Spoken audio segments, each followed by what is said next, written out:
Bismillahirrahmanirrahim. Bismillahirrahmanirrahim.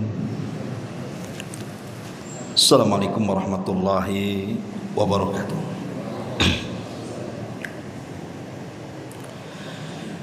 Alhamdulillah wassalatu wassalamu ala Rasulillah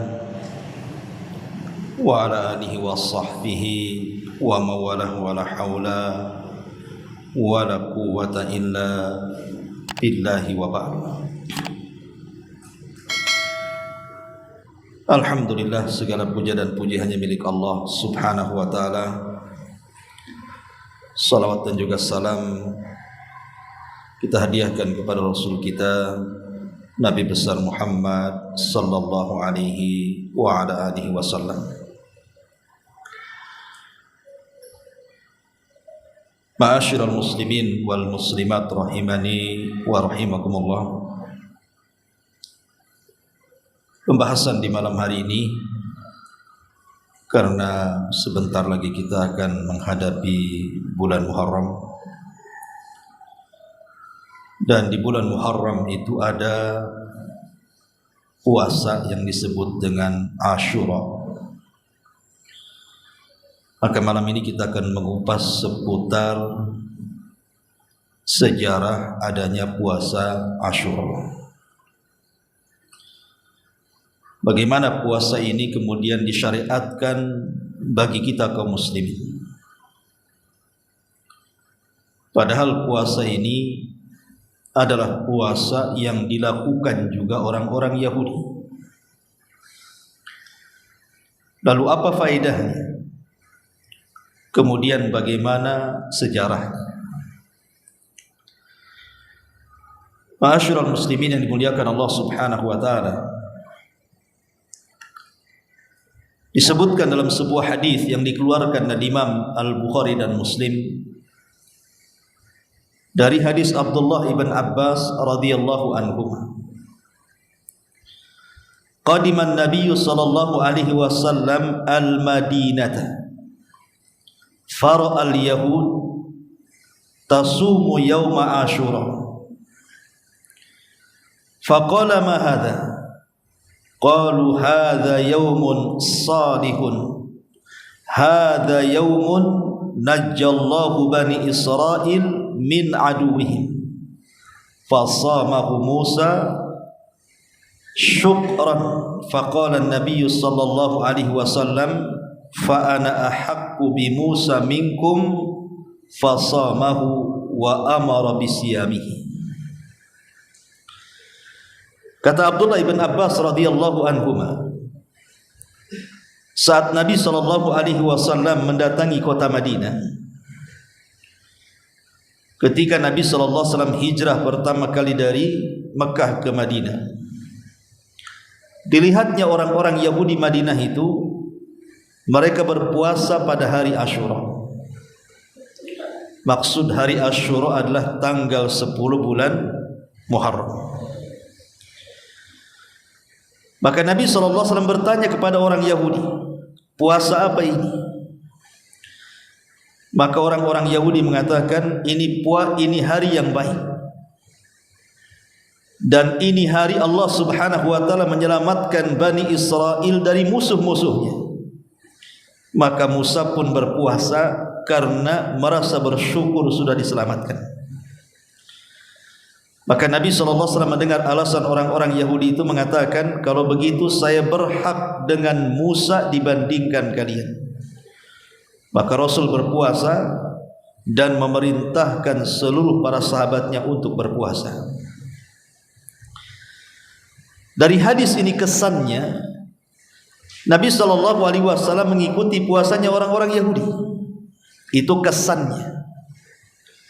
Padahal tidak. Nabi SAW tidak pernah mengikuti puasanya orang-orang Yahudi, karena orang-orang jahiliyah, orang-orang musyrik Arab yang ada di Mekah, mereka juga mengagungkan hari Asyura. Dari Aisyah radhiyallahu anha, dia mengatakan, kana yaumu Asyura yauman tasumuhu Quraisyun fil jahiliyah. Hari Asyura juga adalah satu hari di mana orang-orang Quraisy di masa jahiliyah mereka juga berpuasa. Wa kana an-nabiy sallallahu alaihi wasallam yasumuhu, dan Rasul pun ikut berpuasa juga. Jadi sebelum hijrah itu Rasul sudah berpuasa Asyura. Lah ketika kemudian Rasul hijrah ke kota Madinah, kok orang-orang Yahudi berpuasa juga. Makanya Nabi SAW bertanya di sini, puasa apa kalian ini? Maka orang-orang Yahudi mengatakan, ini puasa di mana Allah menyelamatkan Nabi kami dan Bani Israel dari kejaran Fir'aun dan bala tentaranya. Makanya Rasul mengatakan, ana ahabbu bi Musa minkum. Saya lebih berhak menghormati Musa dibandingkan kalian. Maka Rasul pun berpuasa dan merintahkan para sahabat untuk berpuasa. Dari sini kita tahu bahwa puasa Asyura itu diagungkan orang-orang jahiliyah dan juga orang-orang Yahudi. Tapi Nabi SAW tidak berpuasa karena mengikuti Yahudi. Tapi Rasulullah SAW hanya mengikuti alasannya. Ketika orang Yahudi mengatakan ini puasa Nabi Musa, karena bersyukur kepada Allah Azza wa Jal, maka Rasul berpuasa. Dan banyak puasa para Nabi yang kemudian menjadi syariat Islam, seperti puasa Nabi Daud atau dikenal dengan puasa Daud, atau puasa Nabi Ibrahim Ayyamul Bir, 3 hari dalam sebulan, dan begitu seterusnya. Ma'asyiral muslimin yang dimuliakan Allah Azza wa Jalla, walaupun demikian hukum puasa Asyura ini disebutkan dalam hadis Salamah ibn Aqwa radhiyallahu anhu, amara an-nabiy sallallahu alaihi wasallam rajulan min Aslam. Nabi sallallahu alaihi wasallam satu hari memerintahkan seorang laki-laki dari kabilah Aslam, an adzin fin nas, untuk mengumandangkan pengumuman kepada manusia, anna man kana aklun falyasum baqiyata yaumihi wa man lam yakun aklun falyasum fa innal yawma asyura fa innal yawm yaumu asyura. Rawahul Bukhari. Ketika Nabi SAW merintahkan seorang laki-laki dari suku Aslam untuk mengumandangkan kepada manusia, siapa yang punya makanan maka hendaklah berpuasa dari sisa waktunya. Tapi siapa yang tidak memiliki makanan di rumahnya, maka berpuasalah, karena ini adalah hari di mana hari ini adalah hari tanggal 10 bulan Muharram. Dari sini menunjukkan bahwa puasa Asyura itu sunnah hukumnya. Karena dalam riwayat, yang berpuasa silahkan berpuasa, yang tidak puasa pun tidak apa-apa. Tetapi walaupun demikian, kalau kita melihat sejarah di syariatkannya puasa Asyura itu, pertama, puasa Asyura ini orang-orang Mekah sudah berpuasa berdasarkan hadis yang tadi kita baca. Kemudian yang kedua, sesampainya Nabi SAW ke Madinah, rupanya orang-orang Madinah pun, maksudnya orang-orang Yahudi pun berpuasa. Dan Rasul berpuasa, kemudian memerintahkan sahabatnya berpuasa. Dan itulah puasa wajib pertama dalam Islam. Puasa pertama wajib dalam Islam itu puasa Asyura, tanggal 10 bulan Muharram. Baru setelah kemudian tahun kedua Hijriah, maka ketika Allah Subhanahu wa taala mewajibkan puasa Ramadan, maka Allah Subhanahu wa taala kemudian menghapus hukum puasa yang tadinya wajib menjadi sunnah. Karena Islam sudah punya puasa wajib sendiri Ramadan, yang tadinya Asyura wajib menjadi sunnah.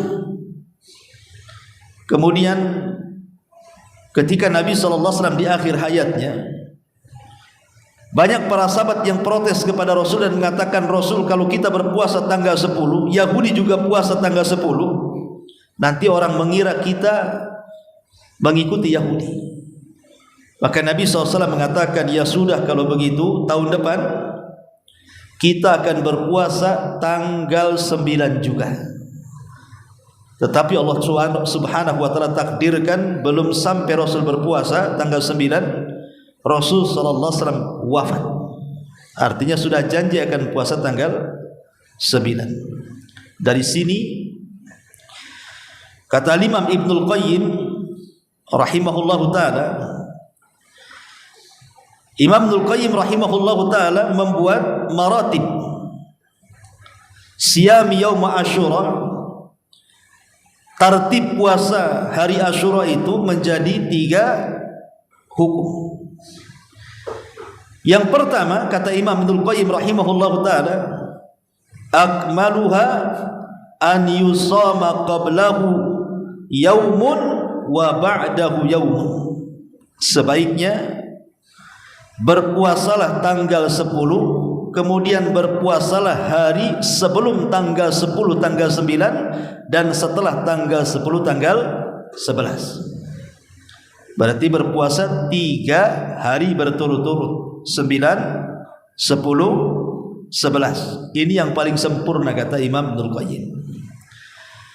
Kemudian yang kedua, wa yalidzalik an yusamat tasi wal asyir. Ataupun kita boleh berpuasa tanggal 9 dan tanggal 10. Wa alaihi aktsarul ahadits. Dan inilah yang banyak ditunjukkan oleh banyak riwayat, tanggal 9 dan tanggal 10. Wa yalidzalik ifradul ashir wahdahu bis-shaum. Ataupun kalau memang ada uzur dan tidak bisa melaksanakan tanggal 9, 10, 11 atau tanggal 9, 10, maka boleh dilakukan tanggal 10 saja. Adapun orang yang mengkhususkan tanggal 9 saja tanpa berpuasa tanggal 10, kata Imam Ibnul Qayyim, maka itu famin naqsi fahmil athar, orang ini kurang memahami dalil. Jadi orang yang mengkhususkan tanggal 9 saja, berarti orang ini tidak paham dalil bahwa tujuannya bukan di tanggal 9 tapi tanggal 10. Tanggal 9 ini karena kekhawatiran para sahabat, kalau seandainya puasa tanggal 10 saja itu akan menyerupai puasanya orang Yahudi. Makanya Rasul mengatakan, ya sudah, kalau begitu tahun depan kita berpuasa tanggal 9 saja. Tapi ada hadis yang umum yang mengatakan, selisihilah orang-orang Yahudi itu, berpuasalah sebelum dan sesudahnya. Artinya 9, 10 dan 11. Taib itu secara global bicara tentang puasa Asyura. Kita masuk pada sejarahnya. Ma'asyiral muslimin yang dimuliakan Allah Subhanahu wa taala. Tadi riwayat yang kita baca di permulaan bahwa sejarah puasa Asyura itu dimulai daripada kisah Nabi Musa alaihi salatu wassalam. Di dalam Al-Quran Allah Subhanahu wa taala mengatakan, inna fir'auna ala fil ardi wa ja'ala ahlaha syi'an yastad'ifu ta'ifatan minhum atau yastad'ifu ta'ifatum minhum yudabbihu abna'ahum wa yastahyi nisa'ahum innahu kana minal mufsidin. Sesungguhnya Fir'aun telah berbuat sewenang-wenang di muka bumi dan memecah belah penduduknya dengan menindas segolongan dari mereka, menyembelih anak-anak laki-laki mereka dan membiarkan hidup anak perempuan mereka. Sesungguhnya Fir'aun termasuk orang yang berbuat kerusakan. Kenapa Fir'aun sampai sekejam itu membunuh anak laki-laki dan membiarkan anak perempuan? Kita urut kisahnya secara singkat.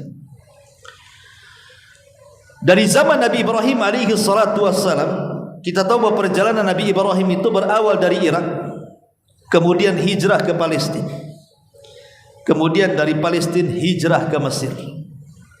Di Mesir inilah terjadi peristiwa yang sangat memilukan keluarga Ibrahim, di mana istrinya Sarah kemudian diculik oleh Raja Fir'aun kala itu dan hampir digagahi kehormatannya, kalau bukan karena Allah subhanahu wa ta'ala menyelamatkan Sarah dan juga Ibrahim alaihi salam dari kezaliman Raja Mesir itu. Akhirnya setelah Allah selamatkan karena kuasa Allah azza wa jalla, maka Ibrahim pun berdoa keburukan kepada Fir'aun di zamannya dan mengatakan, ya Rabb, lahirkan dari keturunan yang akan menggulingkan kekuasaan si Fir'aun ini. Itu doanya Nabi Ibrahim. Lah doa Nabi Ibrahim ini kemudian dibicarakan oleh anak turunannya sampai kepada di masa Fir'aun Nabi Musa alaihi salatu wassalam, dibicarakan oleh Bani Israel. Ditambah-tambah Fir'aun ini bermimpi, di mana dalam mimpinya muncul api dari Palestina kemudian membakar seluruh negara Mesir, kecuali perkampungan Bani Israel tidak terkena lahapan api. Makin dikuatkan lagi dengan mimpinya itu.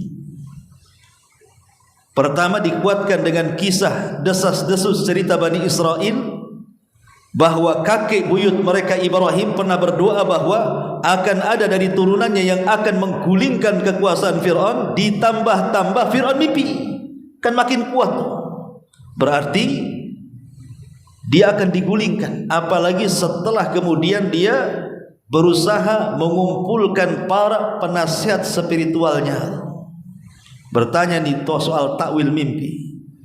Maka sepakat para dukun itu memberitahu bahwa akan lahir seorang bayi dari Bani Israel yang akan menggulingkan kekuasaan Fir'aun.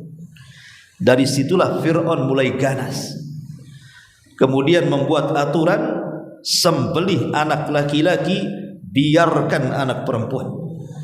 Sejak itulah terjadi pembunuhan dan pembantaian bayi laki-laki. Setiap ada wanita hamil dari Bani Israel ditunggu kelahirannya, karena di zaman itu tidak seperti zaman sekarang kan, kita tidak tahu yang lahir perempuan laki-laki. Kalau sekarang dalam kandungan saja sudah tahu, sudah ada USG kan gitu. Oh nampak laki-laki ini, padahal belum lahir tuh. Jadi zaman itu ditunggulah lahirnya. Nampak laki-laki, bantai kan itu. Perempuan tinggal, jangan dibunuh perempuan itu.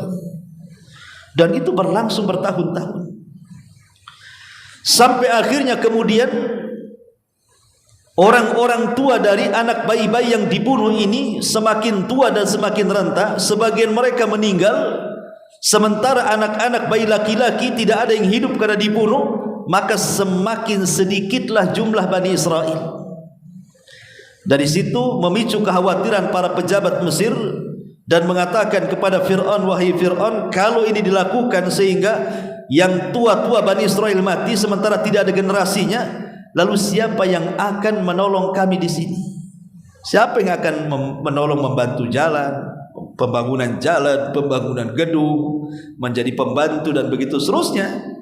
Ya tidak mungkinlah kaum kami mau seperti mereka. Akhirnya kemudian dibuatlah kebijakan, kalau begitu kita buat 1 tahun pembantaian, 1 tahun pembiaran.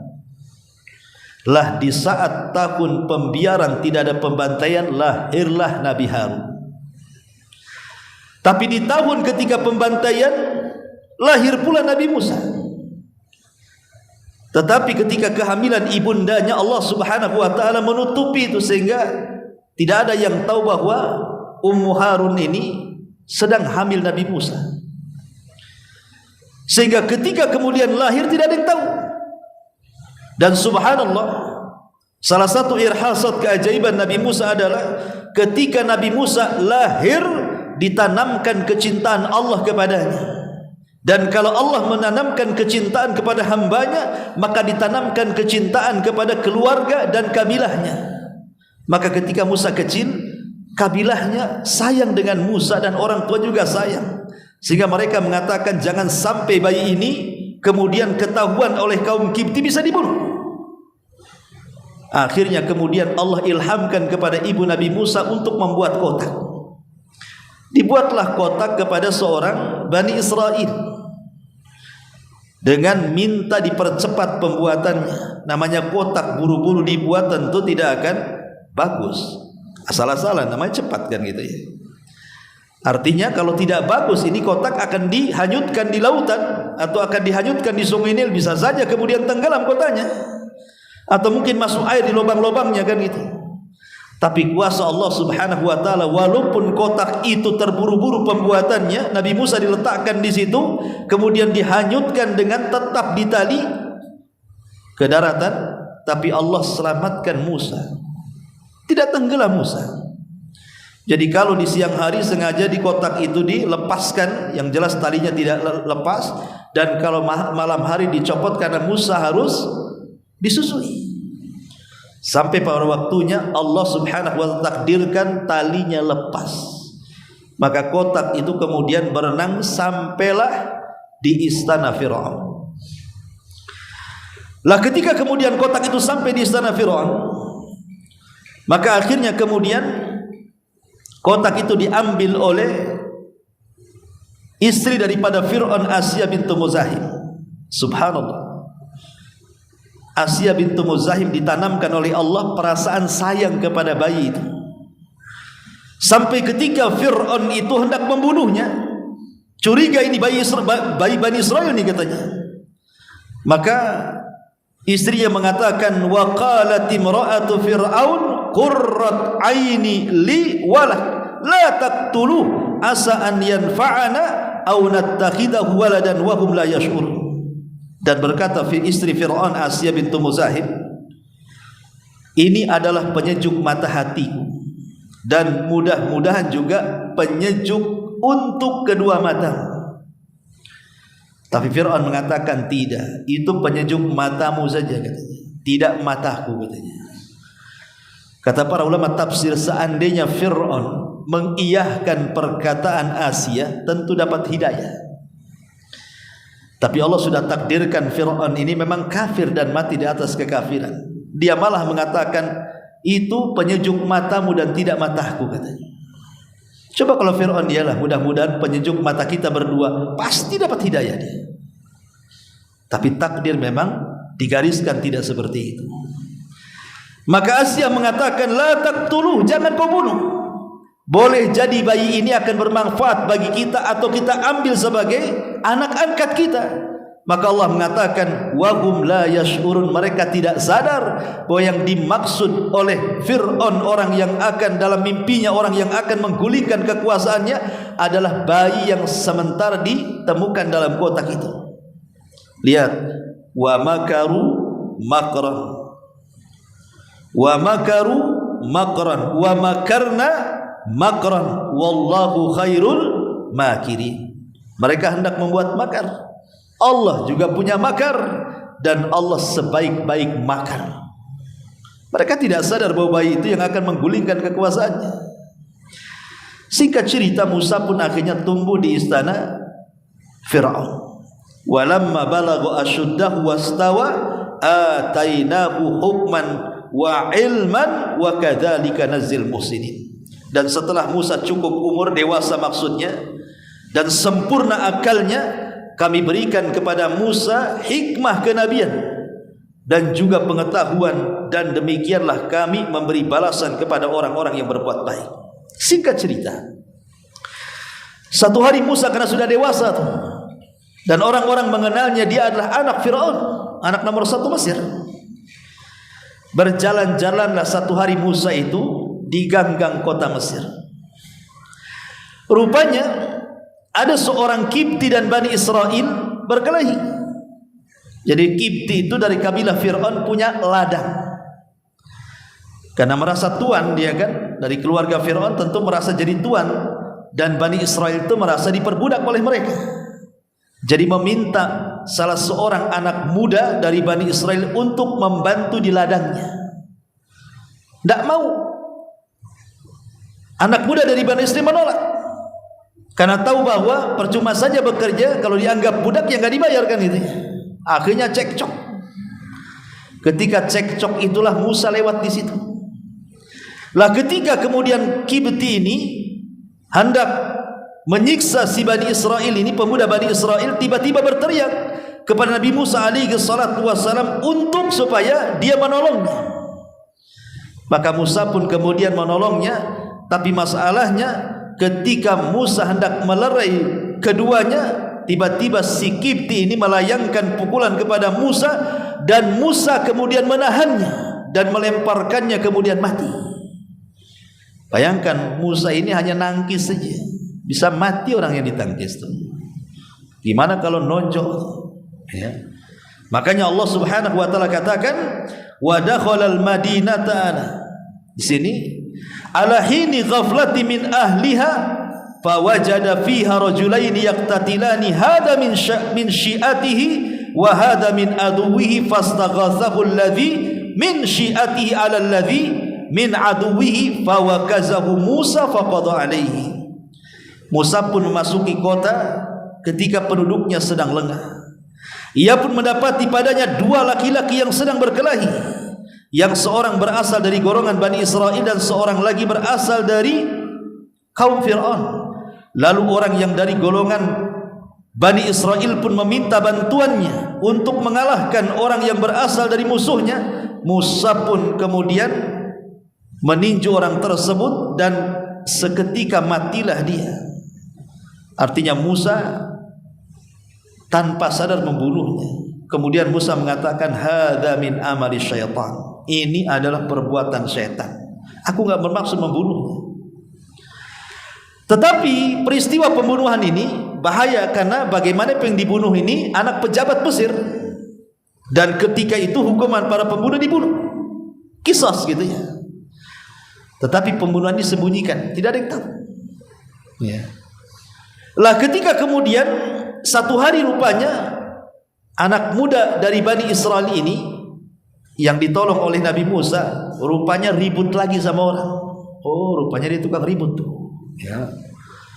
Ketika kemudian Musa datang, kemudian Musa hendak melerainya, tapi Bani Israel ini ketakutan, disangkanya Musa akan menyalahkan dia dan akan memukulnya sehingga dia akan mati seperti kaum Kipti yang ditonjok Musa itu. Tiba-tiba dia berteriak dan mengatakan, "Ya Musa, apakah engkau akan membunuhku seperti engkau membunuh orang kemarin?" katanya. Akhirnya orang-orang tahu siapa pembunuh kemarin itu. Oh, Nabi Musa. Tersebarlah isu sampai ke istana. Fir'aun marah. Akhirnya menyebarkan jasus dan tentara tangkap Musa. Maka kemudian ketika kemudian heboh tuh di istana itu, tiba-tiba kemudian datang laki-laki yang saleh. Tidak disebutkan siapa dia. Waja'a rajulun min aqsal madinati yas'ah. Dan datanglah seorang laki-laki dari ujung kota dengan tergesa-gesa. Qala ya Musa, innal mala'a ya'tuna bika liyaqtuluka fakhruj anni laka minan nasihin. Hei Musa, sesungguhnya para pembesar negeri sedang merundingkan pembunuhanmu. Keluarlah engkau dari kota ini. Sesungguhnya aku benar-benar tulus menasihati kamu. Keluar cepat. Akhirnya Musa pun tanpa berpikir panjang, karena kalut, dikeluar dari Mesir dia tanpa menyediakan perbekalan, pulang dulu kah, ngambil koper, ngambil baju, ngambil bekal, enggak. Karena kondisinya genting, langsung pergi begitu saja. Menuju mana? Menuju Madian. Ketika kemudian Musa sudah putus asa karena harus kemana dia arahkan perjalanannya, rupanya kemudian ketika dia sedang bingung harus kemana, maka Musa pun berdoa kepada Allah Azza wa Jal, asa Rabbi an yahdiyani sawa'as sabil. Mudah-mudahan Tuhanku memimpinku ke jalan yang benar. Maka ketika Musa sampai di Madian, dan Madian ini sudah masuk negeri Arab tuh. Negeri Arab, maka Musa Allah takdirkan melihat ada orang yang sedang ngantri ngambil air. Dan antriannya panjang sekali. Rupanya paling belakang ada dua perempuan yang sama-sama juga akan mengambil air. Dari situ Musa menolong dua wanita itu mengambilkan air untuk minuman gembalanya. Singkat cerita, akhirnya Musa pun ditaksir oleh salah satu dari wanita itu. Setelah dikenalkan dengan ayahnya Syuaib. Syuaib di sini bukan nabi, tetapi orang saleh dari kota Madian. Menikahlah Musa dengan salah satu putrinya, itu pun setelah lama. Jadi setelah Nabi Musa mengambil air itu, kemudian salah satu wanita anak daripada Syuaib itu meminta kepada ayahnya, jadikan dia pekerja kita wahai ayah, karena saya lihat dia orangnya kuat. Maka Musa pun kemudian dipekerjakan di tempatnya Syuaib ini selama berapa? Selama 8 tahun. Setelah 8 tahun bekerja, akhirnya salah satu dari putri Syuaib ini, adiknya, menaksir Musa. Dari situlah kemudian Nabi Musa menikah dengan salah satu dari putri Syuaib ini setelah bekerja 8 tahun. Menikah dia. Kemudian setelah menikah dan sudah hidup 2 tahun, artinya sudah 10 tahun Musa berada di Madian itu, maka dia rindu ingin pulang ke Mesir. Kemudian berangkatlah Musa membawa hartanya dan juga anak istrinya ke Mesir. Di tengah perjalanan, ma'asyiral muslimin yang dimuliakan Allah Azza wa Jalla, rupanya Musa dihadang oleh hujan yang sangat deras, cuaca yang sangat dingin, gelap gulita, obor yang dibawanya padam, sehingga Musa tidak bisa melanjutkan perjalanan. Tapi dari kejauhan dia melihat kok ada api dari kejauhan itu. Keluarganya tidak tahu, tapi Musa melihatnya. Makanya kemudian kata Nabi Musa alaihi salatu wassalam, umkuthu inni anastu nara. Diam kau di sini wahai istri dan anakku, biar aku akan mencari penerangan. La'alli atika minha bi khabarin. Boleh jadi mungkin aku akan mendapatkan kabar dari seseorang, au hadwati minan nar, ataupun mungkin dapat perapian lah minimalnya supaya kita tidak kedinginan. Akhirnya kemudian Musa pun berjalan sendiri. Dikagetkan rupanya dia mendapatkan satu pohon zaitun. Pohon itu hidup, hijau daunnya, tetapi di dalamnya ada air, ya, ada api yang sedang menyala kuat sekali. Yang namanya api itu harusnya kan di pohon yang kering gitu. Ini enggak. Pohonnya masih basah, masih hidup, dan api itu tidak membakar pohon, tapi api itu ada di pohon itu. Makin didekati makin besar, makin dekati makin besar. Anehnya api itu tidak panas tapi dingin. Ya. Tiba-tiba kemudian di balik api itu ada suara yang memanggil Musa dan mengatakan, "Ya Musa, inni ana rabbuk fakhlana laika innaka bil wadil muqaddasi tuwa." Hei Musa, saya adalah Tuhanmu, lepas kedua sandalmu karena engkau berada di lembah yang sangat suci. Zatua, maksudnya lembah tua. Ini lembah yang suci. Lepas sandal. Ketika Allah mengatakan innani ana rabbuk, saya Rabbmu, maka Nabi Musa terperanjat. Kemudian Allah Subhanahu wa taala mengatakan, wa anakhtartuka fastami lima yuha, dan aku telah memilih kamu wahai Musa sebagai rasul, maka dengarkanlah apa yang akan diwahyukan kepadamu. Dari sinilah kehidupan Musa berbeda, karena dia diangkat menjadi nabi dan rasul. Ma'asyiral muslimin yang dimuliakan Allah Azza wa Jalla.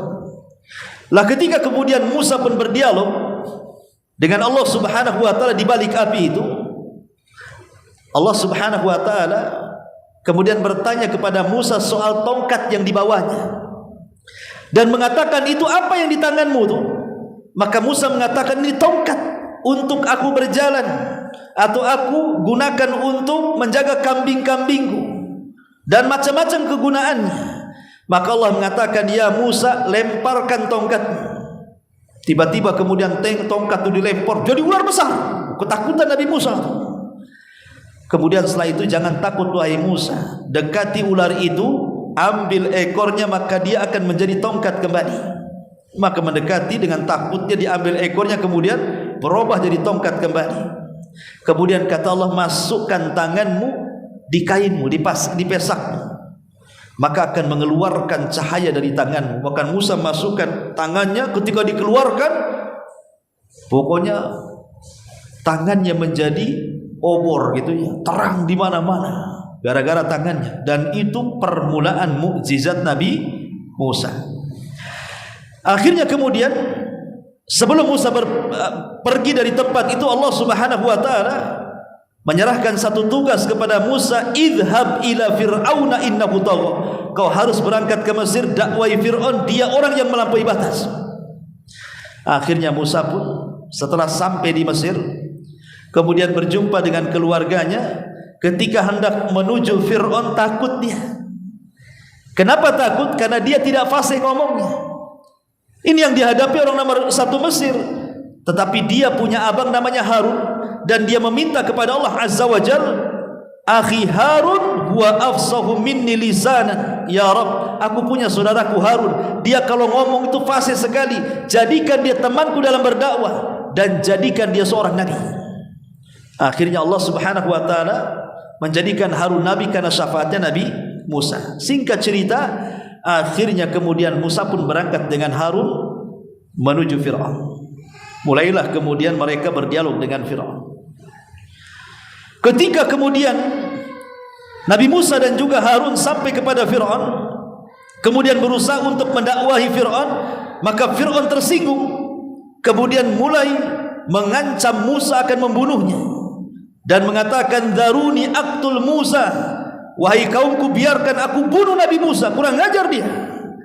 Kemudian Musa mengatakan, wahai Fir'aun, bagaimana kalau seandainya aku ini betul seorang nabi dan aku punya mukjizat, apakah setelah aku tampakkan mukjizatku kau tetap akan membunuhku? Kata Fir'aun, ya, tetap kubunuh, katanya.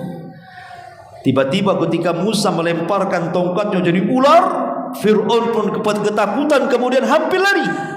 Bayangkan Tuhan bisa lari. Fir'aun kan ngaku Tuhan, ana rabbukumul a'la, saya Rabb kalian yang sangat tinggi. Lihat ular takut, masa Tuhan takut ular pun? Kemudian ketika Musa memasukkan tangannya, tiba-tiba bercahaya, makin takut lagi. Kata Fir'aun, oh, kedua orang ini tukang sihir nih. Ya, akhirnya Fir'aun tidak jadi membunuh keduanya, bahkan menantang, gini saja, aku akan kumpulkan tukang-tukang sihir, mari berduel dengan tukang-tukang sihirku, kata Fir'aun. Kata Nabi Musa, oke, kira-kira kapan tuh kejadiannya? Jadwalnya kapan? Kata Fir'aun, kita lakukan yaumuz zina, hari ulang tahun kerajaan, biar semua manusia menontonnya. Kata Musa, ini yang kuinginkan, ya, ini yang kuinginkan. Dan saya minta kita kelahi waktunya waktu duha, jangan malam, gak nampak nanti. Ya. Ma'asyiral muslimin yang dimuliakan Allah Azza wa Jalla, setelah waktu ditentukan, Fir'aun ini sudah mengundang dari semua penjuru Mesir, semua daerah, semua desa, pokoknya diundang, mana-mana tukang sihir datang ke kerajaan. Sampai-sampai dijelaskan, ma'asyiral muslimin yang dimuliakan Allah Azza wa Jalla, jumlah tukang sihir yang diundang oleh Fir'aun menurut Ibnu Katsir dalam kitabnya Bidayah wa Nihayah itu 80.000 tukang sihir. Pokoknya mana-mana tukang sihir, mana-mana bomo, mana-mana dukun, mana-mana ramalan datang-datang. Dari semua desa diundang semuanya. Semua datang tukang sihir. Bayangkan 80.000 lawan 2 orang. Tetapi Allah katakan, ja'al haq wa zahaqal batil innal batila kana zahuqa. Tetap saja yang namanya kebenaran tidak mungkin dikalahkan dengan kebatilan. Ketika betul-betul terjadi perkelahian, disaksikan manusia, Musa berkelahi dengan para dukun dan tukang-tukang sihir Fir'aun itu. Tukang-tukang sihir Fir'aun ini seminggu sebelumnya sudah menyiapkan tuh segala sesuatu, bahan-bahan sihir mereka. Tambangnya sudah dipotong-potong kan gitu ya, ya kecil-kecil ya gitu. Kemudian pokoknya sudah disediakan semuanya di istana Fir'aun itu. Ketika hari hanya betul-betul mereka berhadapan dengan Nabi Musa, singkat cerita Musa pun bisa mengalahkan mereka semuanya. Ketika kemudian Musa dengan sihirnya, orang-orang tukang sihir itu dikalahkan oleh mukjizat Nabi Musa. Ketika tongkatnya kemudian dilempar jadi ular besar sekali, sementara mereka tadi kan ular kecil, itu pun ular khayalan. Ya, namanya sihir takhil. sihir hayalan, bahasa kitanya hipnotis gitu ya. Sementara ularnya Nabi Musa ular beneran, dan kadang membesar, kadang mengecil, kemudian gesit, kadang kiri, kadang kanan. Pokoknya ini keajaiban luar biasa. Tukang-tukang sihir mengatakan ini bukan sihir, ini mukjizat nih. Dari situlah seluruh tukang sihir beriman kepada Nabi Musa. Beriman, tidak ada satupun kecuali beriman. Mereka sujud kala itu kepada Allah Subhanahu wa taala karena yakin dengan Musa alaihi salatu wasalam. Maka Fir'aun marah dan mengatakan amantum lahu qabla an adana lakum. Hei tukang sihir, berani-berani kalian beriman sebelum aku izinkan? Enak saja kalian beriman. Harus ada izin dariku dulu katanya. Bayangkan beriman saya izin Fir'aun ya. Tapi tukang sihir mengatakan tidak. Kami akan beriman tetap kepada Musa. Maka Musa Fir'aun pun marah dan mengatakan fala uqatti'anna aydiyakum wa arjulakum min khilaf wa la usallibannakum fi judu'in nakhli wa li ta'lamuna ayyuna asyaddu adzaban wa abqa, kata Fir'aun. Oh, kalian nantang saya ya. Kalian akan lihat, akan aku potong tangan dan kaki kalian dengan bersilang secara bertimbal balik, dan sesungguhnya aku akan menyalib kalian semuanya di pangkal-pangkal pokok kurma, dan sesungguhnya kamu akan mengetahui siapa di antara kita yang lebih pedih dan lebih kekal siksaannya, kata Fir'aun. Tetapi mereka tetap istiqomah. Subhanallah, 80.000 dibantai oleh Fir'aun, tidak ada yang murtad, semua istiqomah. Kata Abdullah ibn Abbas radhiyallahu anhuma, lihat tukang-tukang sihir itu, kanu awwalan nahar kafaratun sahara wa asbahu akhiran nahar syuhadaun barara. Lihat, di awal siang mereka tukang sihir yang jahat, dan di sore hari mereka sudah menjadi syuhada yang baik. Ya, ma'asyiral muslimin yang dimuliakan Allah Azza wa Jalla, ketika selepas kejadian ini Musa tidak berani lagi mengganggu, Fir'aun tidak berani lagi mengganggu Musa dan Harun, sehingga Musa dan Harun betul-betul fokus berdakwah di tengah-tengah Bani Israel. Terus berdakwah sampai pada waktunya. Rupanya kehidupan Mesir tidak bisa merubah Bani Israel. Ini Bani Israel ini harus dihijrahkan ini kayaknya, baru dia bisa berubah. Akhirnya kemudian Musa pun setelah mendapatkan perintah Allah harus mengeluarkan Bani Israel dari Mesir, maka di hari haknya, sebelum datang hari haknya, namanya mau pergi, otomatis Bani Israel kan harus membawa bekal. Ini mau berangkat jauh ini. Akhirnya minta izin kepada Nabi Musa untuk melobi kaum Kipti Fir'aun bahwa mereka akan meminjam uang-uangnya atau emas-emasnya.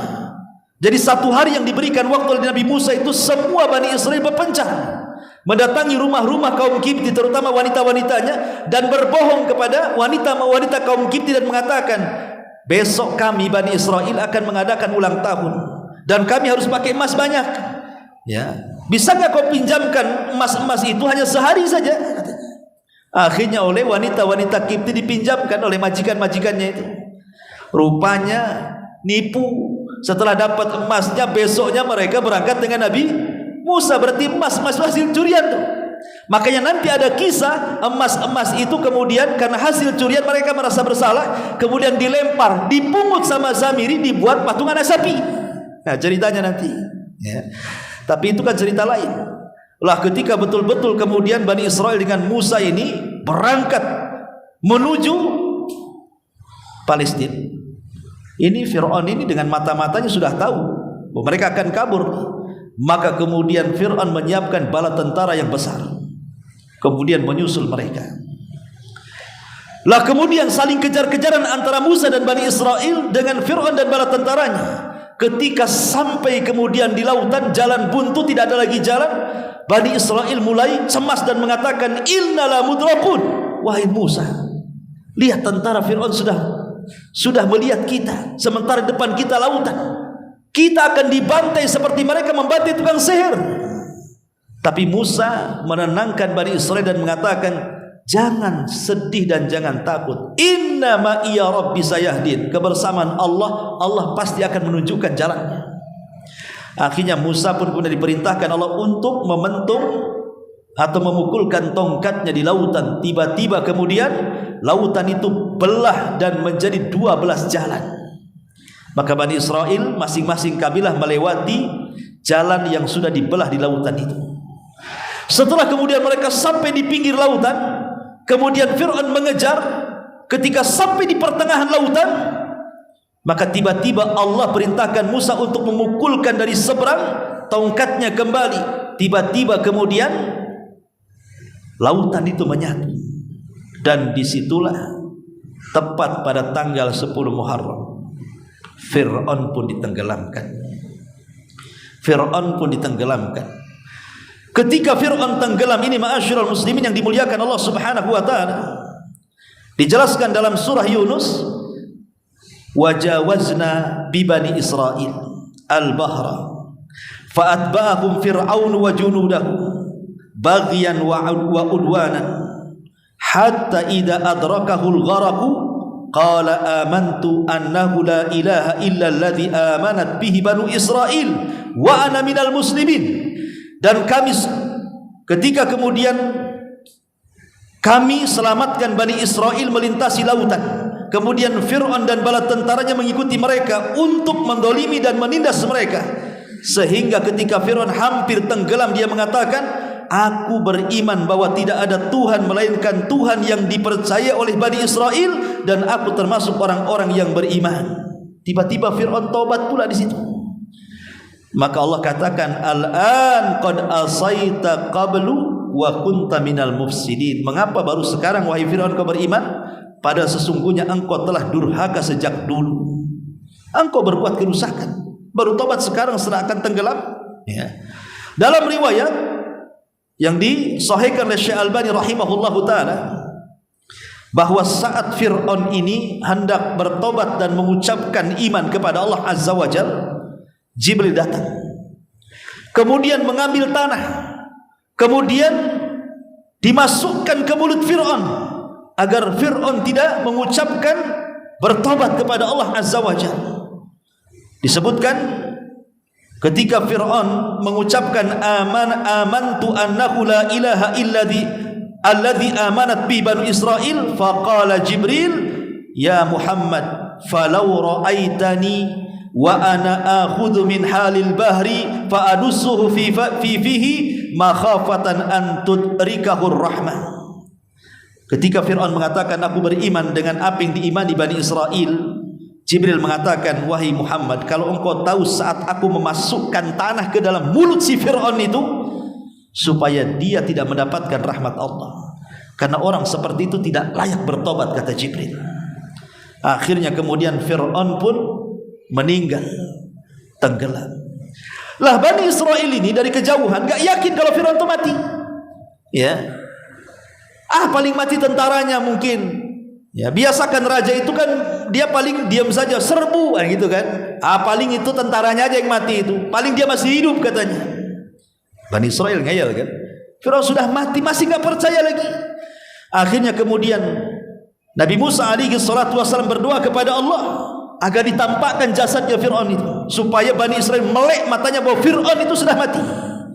Maka Allah mengatakan, fal yauma nunajjika bi badanika litakuna liman khalfaka ayah wa inna katsiran minan nas an ayatina laghafilun. Maka pada hari ini kami selamatkan badanmu wahai Fir'aun, supaya kamu dapat menjadi pelajaran bagi orang-orang yang datang sesudahmu, dan sesungguhnya kebanyakan dari manusia lengah dari tanda-tanda kekuasaan kami. Nampak, itulah Fir'aun. Udah mati dia. Coba ya. Allahu a'lam apakah sekarang yang dimumikan di Mesir itu Fir'aun yang ada di zaman Nabi Musa gitu ya, yang disebut dengan Ramses yang kedua, ataukah Fir'aun yang lainnya, wallahu a'lam. Ya kalau iya ya boleh jadi kan.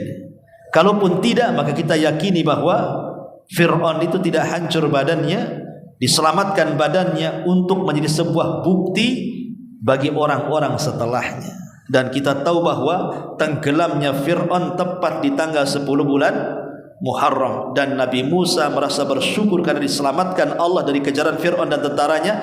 Dia pun berpuasa yang sekarang disebut puasa Asyura.